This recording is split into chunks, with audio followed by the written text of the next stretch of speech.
ازيكم يا عيال؟ النهارده هنعمل وصفة جميلة جدا.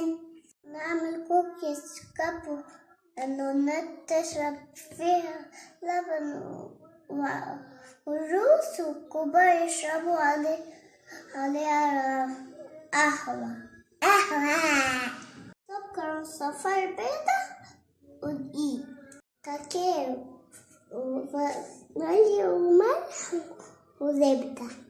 نحط الزبدة ونحط عليها السكر ونضربها بالمضرب.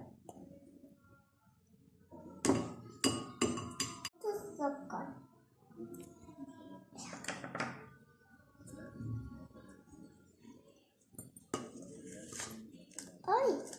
ونضربها بالمضرب ونيجي نحط صفار البيض. بعد ضربناها بالمضرب كده نحط صفار البيضة ونحط الفانيليا. حطينا البيضة والفانيليا وعملناها بالمضرب نحطها ونحط بقية الحلو. حط الدقيق. بسم الله. شفتي بعد قلت بسم الله الدلقش ازاي؟ بسم الله.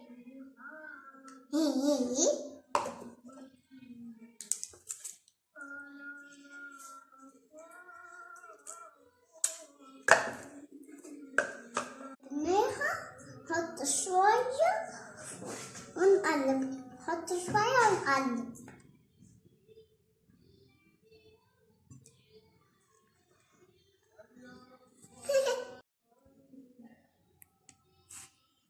ازيكم يا عيال؟ بعد عملنا لكن كده نحطها في الكوبايات دي كده نحطها في الكوباية.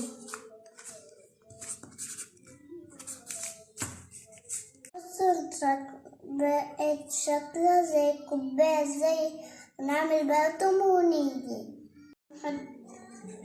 عملناهم كده جمال. نحطهم في التلاجة ساعتين ونيجي طلعنا الكوكيز كاب من التلاجة نحط فيها الحبوب دي كده. حطينا حبوب ندخله في الفرن 10 دقايق ونطلعه. بعدين نطلعه من الفرن ونشيل الحبوب ونحطه تاني. الكوكيز كاب هيبقى جميلة. هنعملها بالشكل مع بعض. معانا سبرينجل وسوداني وجوزين. معانا شوكولاتة سايحة نحطها جوه الكوكيز. بسم الله.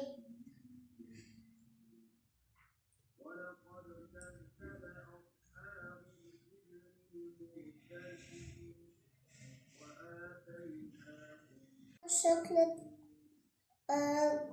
جواها حط الحاجات الحلوة دي.